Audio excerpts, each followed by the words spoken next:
The Reece and Rob Podcast.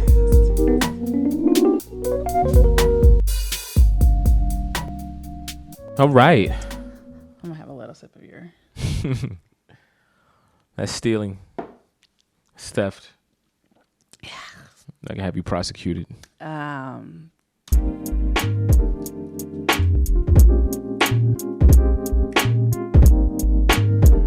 Ooh. Yes. That feels so good. It does. We needed that. We do. Yes. Rest in peace to Dilla. Rest in peace to Dilla. Happy belated birthday to Jay Dilla. Jay Dilla. Yes. Had to come in on that. You know. I think that's a appropriate way to come in. Yeah. Yeah. Happy New Week. Happy Tuesday or Happy- Wednesday. Happy Wednesday. I mean, you know. Happy Episode Wednesday to the 54. Episode 54. You got to forgive me in advance. I'm a little melancholy, I think, this episode to start because I've just had so much going on in my world. And anyone that knows me knows when I'm overwhelmed and I got a lot going on, it comes out in my emotions and in my facial. I don't have a poker face. I will agree with that. I won't I won't disagree with that. How are you feeling? How are you feeling? I have a positive nervous feeling. You know what? A lot of that happens when people are in transition for something way better than where they're at right now. I'm feeling like I'm in a transition. Like, when a butterfly is changing from a caterpillar to a butterfly. You're in your cocoon right now. I think I'm bursting out. I feel it. I don't know. Yeah. I don't know. But it's very nerve wracking because, the anxiousness inside of me is like, it's a difficult space to navigate. What's going on, in terms of where am I at in the next 3 to 6 months. So yeah, I'm a little stressed out, but everything is in God's control. We're gonna see what it do, how it pans out. But I'm here nonetheless. How are you feeling? I'm sharing a little bit of what you have going on, but it's very different. Mm-hmm. It's very different. I think that you are the of the family, you're the one who is extremely nervous, but it prepares extremely well, and I'm more so the everything is gonna be fine. Don't worry about it. It's all good, my G. I wish. I really am jealous of that characteristic that you have. You're very nonchalant. Very nonchalant. I and I'm like, agree with that. oh my gosh. And, well, I mean, it serves you well. I think that the only thing that sucks is like the spaces that it puts you in, but it serves you extremely well because you prepare and you're always on point for whatever it is coming up. Yeah, and I think it serves you well. I guess. Well, episode 54. Episode 54 of the Reece and Rob Podcast. How do you say 54 in Spanish? I don't know. We need to learn. We need to learn more Spanish. I'm Ra. I'm Reece. And we're back at it again. Oh my God. Back at Wow. Really? on, Without even consulting each other, we were on the same wave? That's crazy. Annoying. A little bit creepy. A little bit creepy. Yeah, man. What's going on? Yo, shout out to everybody that showed us love on our little vacation. Thank you for understanding why we're not telling you where we at. Vacation. Is that can I say that, or am I too old to be saying vacation? No. Come on. You're my husband. Listen, can you, I feel like I hit you kind of aggressively just now. I was like, you're good. You're husband. No, but can we talk about for just a split moment, Prosecco Poppy? I just kind of want to talk about, maybe a little bit of an explanation of where Prosecco Poppy was conceived and where he was born.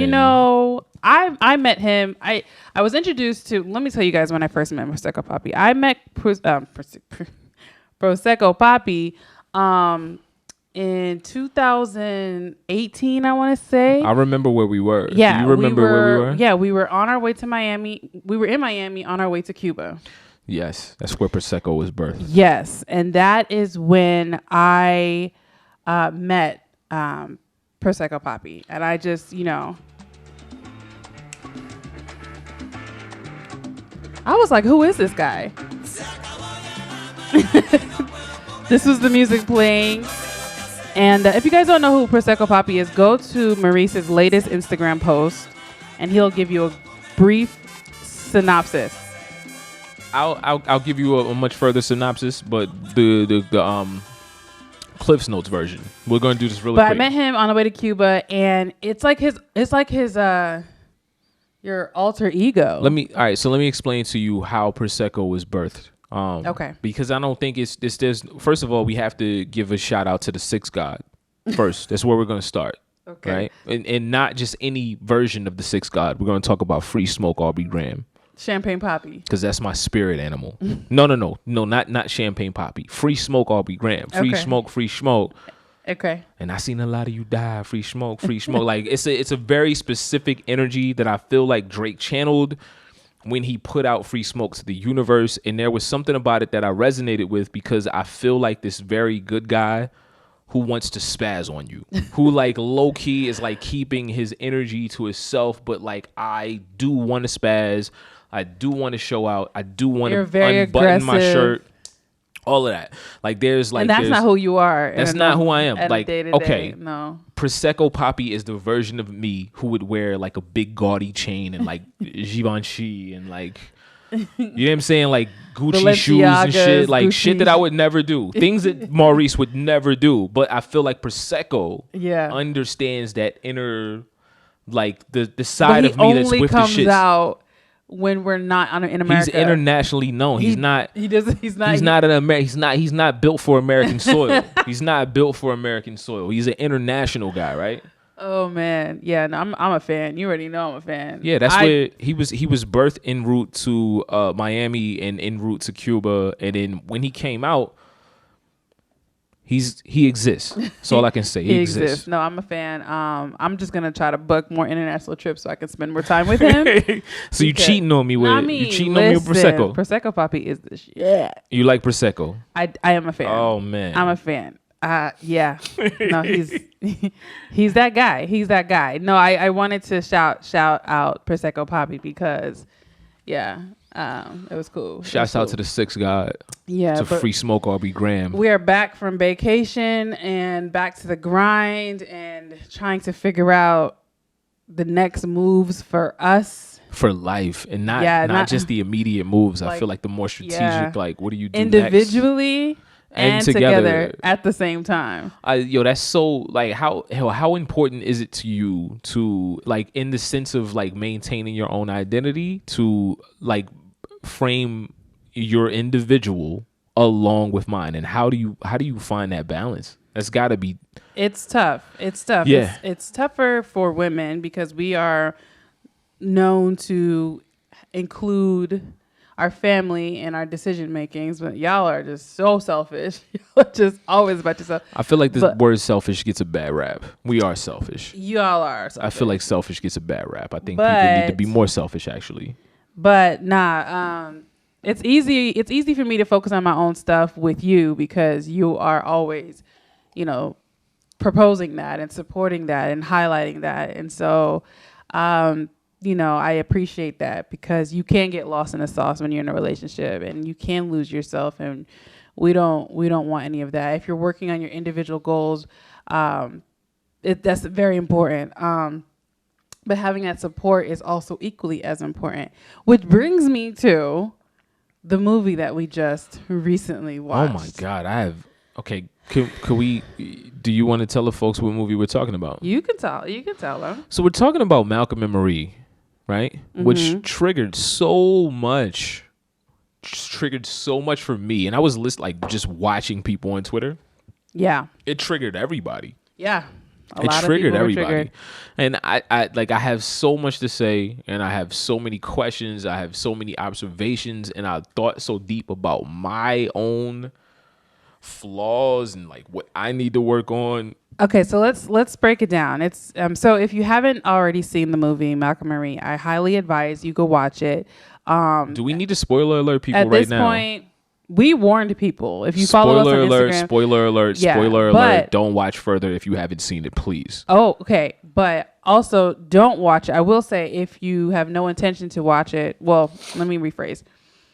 I'm going to tell you not to watch it if you are currently in a toxic relationship that's like very sensitive. Because this maybe you do need to watch it if you're in a toxic relationship. If you are looking for the sign to get out, watch this relationship. Okay, so it was where do we triggering. start? Where do we start with this? So I watched the movie with no context. All I knew was Zendaya and John David Washington was in it, and it was in black and white, and it was a couple, and I was like, okay, this looks fire. I'm down. I did not do research. I did not read the synopsis or the plot lines. I did not see who wrote it or directed it. I just saw two black people on screen, and I was going to support. After I watched the movie, I was like, okay, I need to find out who wrote this movie, who directed this movie, why was this written, who, And then when I looked it up, I realized that Sam Levinson it was the director and the writer for Malcolm and Marie. And so if you don't know who Sam Levinson is, he is a white man. That's important to know. He's known for Assassination Nation, The Wizard of Lies, Another Happy Day. And I don't know. I was just kind of like, I guess knowing after the fact that a white man wrote and directed the film just made me feel like why? You know what I mean? I don't know. That didn't change anything that I felt about. Well, no, it didn't change anything the way I felt, because I will say that it was shot beautifully. I mean, it was the scenes, the cinematography, the acting. The topics that need to be discussed are still the same. Yeah, seriously, it was just the way it was shot, the location, the house that they used, like everything from the close-ups to the panning to the music, the soundtrack. I just want everybody to know that they can see you yawning now. See, before, no one can see you yawning. I'm a human being. Human beings yawn. You tired? Yeah, a little bit. Yes, I am actually. Because nobody could see you before, but now they see you yawning. Well, human beings yawn. It's totally fine. It's all right. Cool. It's acceptable. Just okay. Okay. You used to hide it before, but now people can see you. Just everyone can see you. Anyway, overall, there was a lot of beauty in the film. If you were into cinematography, then this is the film for you. A lot of people complained about how it being very monotonous and like one shot in one room, one scene. I normally don't really like movies like that, but for some reason this really captivated me. I think because the dialogue. Yeah, I like those type of films. There's another film I can think of immediately off the top of my head, that's Sunset Limited, with Tommy Lee Jones and with I want to say Morgan Freeman. I think it was Morgan Freeman. Mm-hmm. That immediately comes to mind. I like it. I like these type of flicks because they're always reflective. They always make you think deep, and they always make you think to like the problems of humans, your own personal problems, and how you could be better, the problems with your relationships. Like they always make you like kind of dig deep. Yeah. And, like I think that's important. It's an important thing. But let's get into the relationship dynamic between Zendaya and Malcolm and Marie. So let's talk about it. Long story short, Malcolm is a director. Marie is a recovering addict and actress. And they're coming home from a screening of Malcolm's movie. Yes. Where he is kind of hype. He's concerned about a review. Biggest night of his career. And his energy is just so high energy. He's excited. He's in a good mood. When, in contrast, his girlfriend, I'm assuming, I didn't say nothing about wife. His girlfriend is kind of like, you could tell she has an attitude and we don't know why. And the whole movie as the movie goes along, she kind of reveals why she's upset. Right? Yes. So I think it's really important here to highlight the dynamic of like the beginning, or I don't even, you can't say the beginning at this point in their relationship, because I think it's really hot. I think it's important to talk about like the beginning of, just for the sake of like we're reviewing this movie, the beginning of toxic relationships. Okay. And like what that means to you, what it means to other people, and like how do you pick apart the signs of like what is a toxic relationship? I think that Malcolm Marie made me think about what is a toxic relationship. And we'll get into what I think a little bit deeper. I feel like there's so many. Okay, so there are moments, and I don't know, we can be candid, right? So there are moments. Absolutely be candid. Yeah, there are moments like I resonated deeply with when it was clear that Malcolm had too much to drink and he just kept drinking. And in our relationship, I know that feeling when, like, if you come home from work, when you come home, after you've had a couple drinks, and usually when you have a couple of drinks, you're in a mood to talk. And if things are good, Absolutely. things are good. But if you're bothered, things will not end then. I have something to say about that. Well, it's just something that I've observed. No, I have something to say about that too. Hold on. But I would normally say in that moment, because I could recognize when you've had a couple to drink. You know, I resonated with Zendaya when she was just like, "You don't want to go down this road. We're gonna be up all night. Can we please talk about this in the morning?" I know that feeling all too well because. Right. I have to check that though. I have to check that because Why? I can't leave it unchecked because I feel like even when I'm completely sober, like sometimes like there's the de-escalative like type of energy. And I feel like even when I'm sober, like that's not an energy that necessarily comes across in an argument. What do you mean? Like de-escalation, right? So I could literally come upstairs and be like, "Hey, baby, I'm sorry," woo, woo, woo, and you could rehash everything. So I feel like that's not necessarily. I'm talking about in relation to the movie, in relation to the scene of it being 1 a.m. Yes. And you wanting to not go to sleep until it's all hashed out, and it's just like it's when you drink, it's just not. It's not a good. Nothing. Like you saw how harsh those words were that he. Yeah, I don't think the drinks are the cause for him being harsh though. No, I think that when you're fuel to the fire sure. So I think liquid that, truth. Well, I think that when you're a harsh person or when you're an aggressive person or when that's like your nature, it just further exasperates. Yeah, it fuels whatever it. you have in you, right? So I get what you're saying. I think that's relation, like a, you know. But nah, I am not a fan of Malcolm at all. I think he's emotionally abusive, toxic, narcissistic. Agreed. That couple was very relatable, and I felt like honestly that is not as beautiful as it ended. I don't think that they both need to be with each other. I think that relationship is a stepping stone of what not to do in your next relationship. And I related to that because my previous relationships weren't as horrible as what was displayed on screen in Malcolm and Marie, but there were moments and nuggets that I was like, that happened in my last relationship, or that happened in a past relationship. And some of the things that she said, you wouldn't necessarily say that in a fresh, in a relationship that you really want to nurture. And a lot of the things that he said, you wouldn't say. Like, I mean, when I tell you it was so problematic. So one of the things I took away from this whole entire thing was like this idea. So what I don't want people to do is compare the relationship to Malcolm and Marie and be like, we're fine. Right. Because I don't think that that's necessarily true. I think that most relationships aren't like that.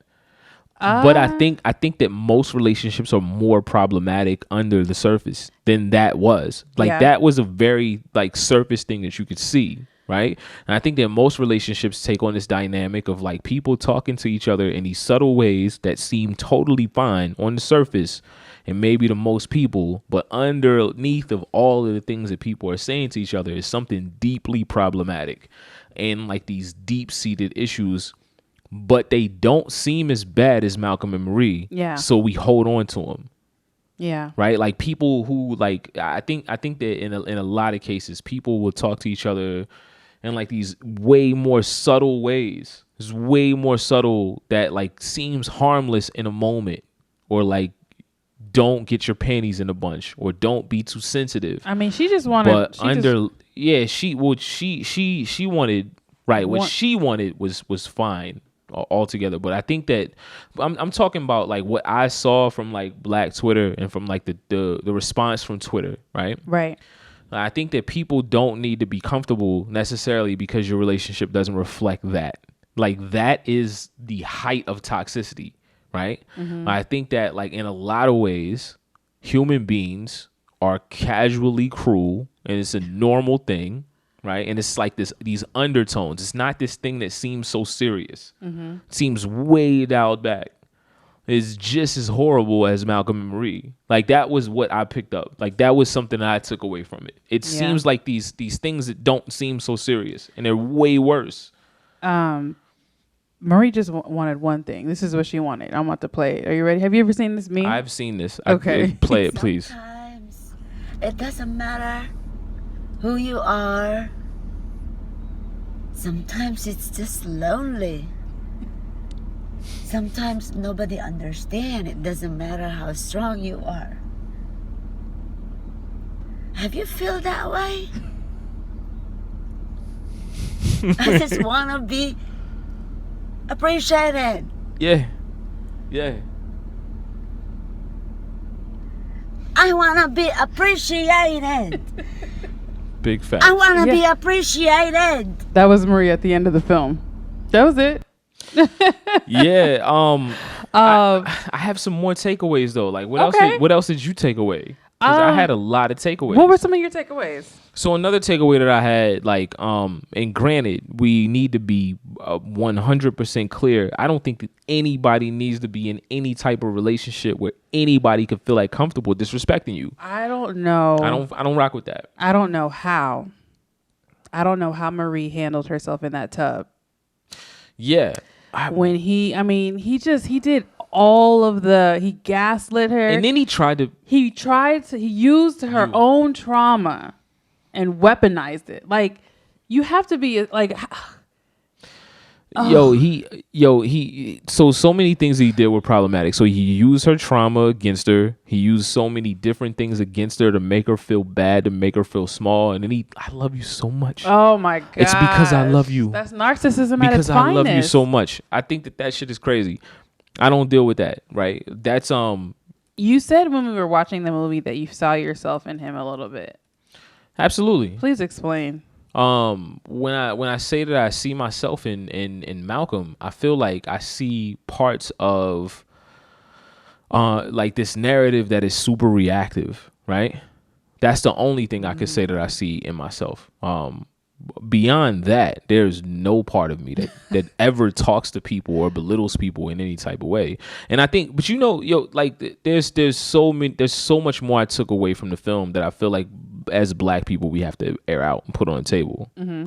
Okay, so a couple of things that I took from the film. One of the things that I really took away from the film was like this idea that when I watched the movie, all I could think is like another reason for Black men to be ostracized. This is what men do. This is exactly what men do. That's what I saw when I was watching that film. And what I remember from watching that film is so many women who have done what Malcolm did to Marie to me before. And it's so common that we just brush it off because niggas are supposed give me a second. Niggas are supposed to be able to shoulder that and to weather that without responding. Because if we respond, we are criminally responsible. There's no excuse for a man responding or being anything other than, yes, that's my right cheek. Would you like my left? So you're saying if the roles were reversed, I'm saying that so many instances the roles are reversed and men are not supposed to say anything or do anything or react any other way than being like, hey, here's my left, like, okay, you got my right cheek. Here's my left cheek. Would you like some more?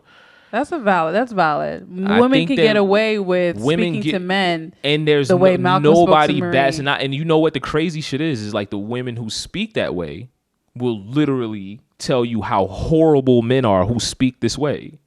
And I've seen it so much. I feel like it's such an unhealthy dynamic. That's a form of gaslighting in the Black community. I feel like it's this thing where women are allowed to speak to men crazy and you have to accept it under any circumstances. There's nothing you can do about it. I'm not going to disagree with that. I'm not going to disagree with that. I think you have a point. And why is it? Why is that gender role? Why is it? It's a double standard. It sounds like I don't know. I think that in a lot of ways it's just been normalized. It's just been like this. It's become this thing where it's normalized for well, she's got an attitude. She's spicy. She's you know what I'm saying. Men can't be spicy. But men are not completely innocent in this too. No, men are not innocent at all. It's layered. It is very layered. But overall, the film was what? Out of 5 stars. Black love. Shout out to Fridays for 2. Black love. 5 stars. Would you recommend Malcolm and Marie? 4 stars. me, 3 stars. 2. I can't give it 5 Okay. because it's gonna bring up some people's trauma. That's the Okay. only reason why I can't give it 5. Yeah, we're tired of reminders of our trauma, but we need to address it. We need to stop sweeping our trauma under the rug. Did you take anything else away from it though? We just want to feel appreciated. I got one more thing from it. Okay. Right? And it's these to me, this is how I felt about the film. I felt like everything that it highlighted was extreme cases that I hope are not the norm for most of us. Right? It's a norm for a lot of people. I know a Malcolm in real life, real life. It's a norm for a lot of people, but I think that for the most part, I think that so many of us are dealing with versions of it that are so dialed back that it becomes tame and normalized, and it's okay, right? It's still not okay. It's still the same amount of trauma, the same amount of nonsense. Yeah. The other thing that I took away that I don't think anybody's gonna agree with me on here. Okay. I think that I'm gonna be completely alone. I think that Marie's willingness to highlight all the ways in which she forgave that man and is standing by him is something that we are not capable of even fathoming. We as in men? No, we as a generation, as Black people, Okay. not us as men and women. We get the fuck out of there at the first sign of something not serving us. She did hit an old school move by staying. She hit an old school move by staying, but she highlighted all these things at the end of the day, when nobody's here, I'm standing here, and I would have forgave definitely you after this exited and stage that. left. And I'm not going to front. no, I'm not. I would have exited stage left. You know that I'm not taking. I couldn't any do it. of that shit I don't know how. I don't know how she did it. I would have said all of those things. All I need is a thank you. And after he said I love you, I would have in the middle of the night. When the way they shot it and it kind of seemed like she left when he woke up, okay, and but she was by the tree, I would not have been by the tree. That's another thing too that I kind of like. So one of the things After that I all relate that? to, one of the things I relate to. So shouts out to my big sister. I'm gonna give a little story about my big sister real quick, right? Okay. My big sister and I, we went at it. We both, out of the family, I think that my brother, my mother, they're so kind, they're so forgiving, and me and my big sister, we go at it. We gonna pull each other's car. We gonna check each other. It's not gonna be this pleasant thing where you got away with anything. Right. We don't do that, right? Mm-hmm. And me and my sister used to argue constantly and all the time. And I think that one of the things that happened, I had this really vivid dream that I had an argument with my sister, and that we stopped speaking to each other. Mm-hmm. And I woke up and I was so scared that it was real that I never argued with her since. Wow. Do you know what I'm saying? So Yeah. I think that there's this power in this idea that you might lose somebody. There's this the power of Malcolm waking up in the reactionary. morning. Yeah, well, I mean, it could be reactionary, but at the end of the day, how else do you learn lessons? It's usually reactionary. You don't learn them before. You learn your lessons post, right? So okay. I think that not understanding reactionary things is a little bit short-sighted, right? There are people who are reactionary, who learn reactionary ways, right? I'm just saying this idea that for Malcolm to wake up and to be shook, he's looking for Marie, she's not there. Where's Marie? He's scared, right? Yeah. I think that sometimes that's enough to curve bad behavior. I'm not saying that it excuses bad behavior, but I'm just saying this Temporarily. Yeah, it could be temporarily, but I think that sometimes it can be permanent. Like I said, I haven't argued with my sister since that day I had that dream. It was a dream. Yeah. It was a whole dream. It wasn't even real. a real thing. It was a whole dream. I haven't argued with my sister since I had that dream under any circumstances. Yes. I called her. I apologized for a dream. She was like, what? We haven't argued since. We haven't had any beef since. That's my best friend since. Real talk. Shout out to Big Sis. We love you. Shout out to Big Sis. Yeah, man. Well, I mean, overall takeaways, like we said, you said 4 out of 5. I would give it I got to give it 4. 3.9. It was good. 5. It was shot so amazing. I don't know why I'm bothered that it was a white man that directed it, but whatever. Yeah, and it addresses a lot of problems that happen in real relationships, and it's an eye-opener. But for sure. Yeah. You better not ever talk to me like Malcolm. You better not ever talk to me like Malcolm. Ever. Do I seem like the type?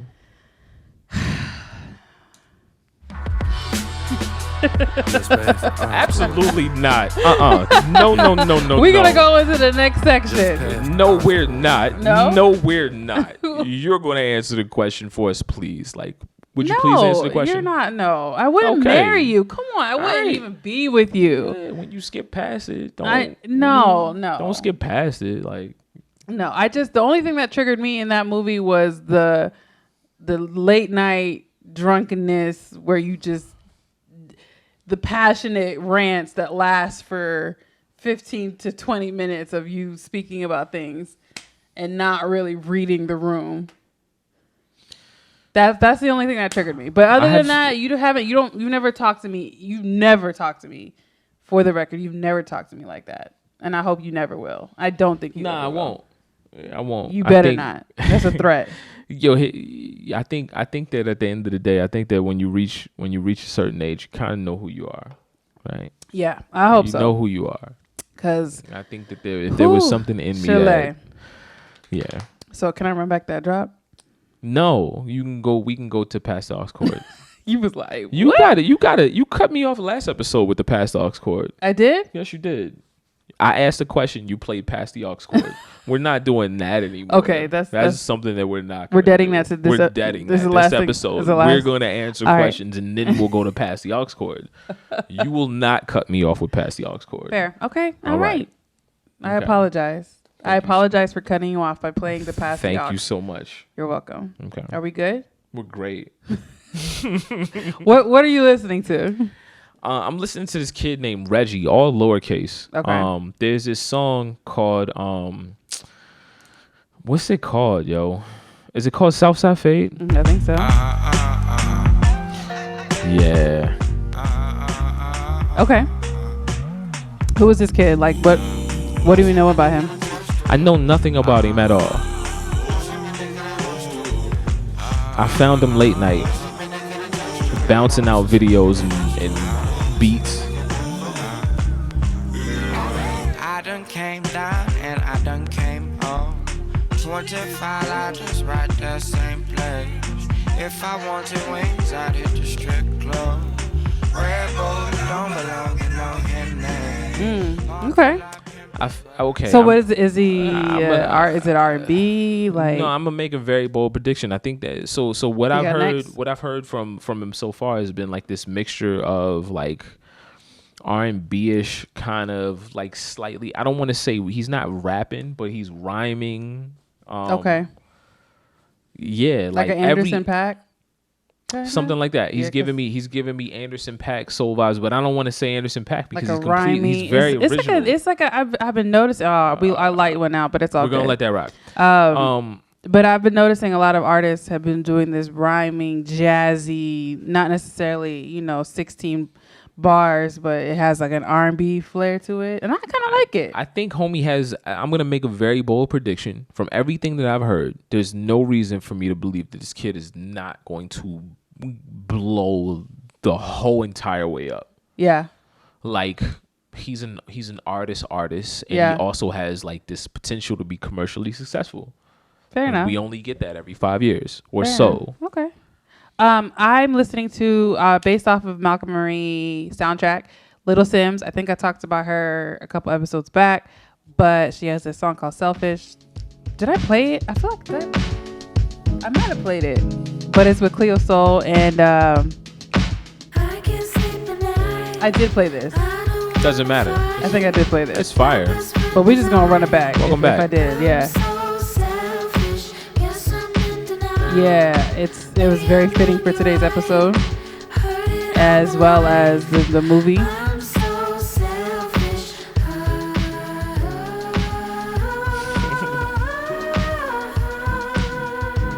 I like the up-tempo vibes. But yeah, Little Sims called Selfish is my jam. And yeah, that's it. That's it for this week. Does that do it? I think that does it. That about does it, folks. Yeah. Listen, we'll see you next week. Just make sure whatever you do, don't put Gorilla Glue in your hair. Yeah, and don't let no nigga talk to you like like Malcolm talked. But Gorilla Glue girl has like almost 1 million followers, and she's verified. I just wanted to I don't. You know what though? Yeah. To each his own. You get it how you live. I just. You don't. get it how you live. Ooh. So regardless of what, she's gonna benefit. She's gonna win. I hope so. I hope her hair is not ruined. Even if she has to go completely bald head women are sexy. I know you bald like head bald head women can women. be extremely sexy. So cut know. that shit off. It'll be fine. Yeah. You'll be okay. Oh. All right. Till next time. Deuces. Deuces. Bye.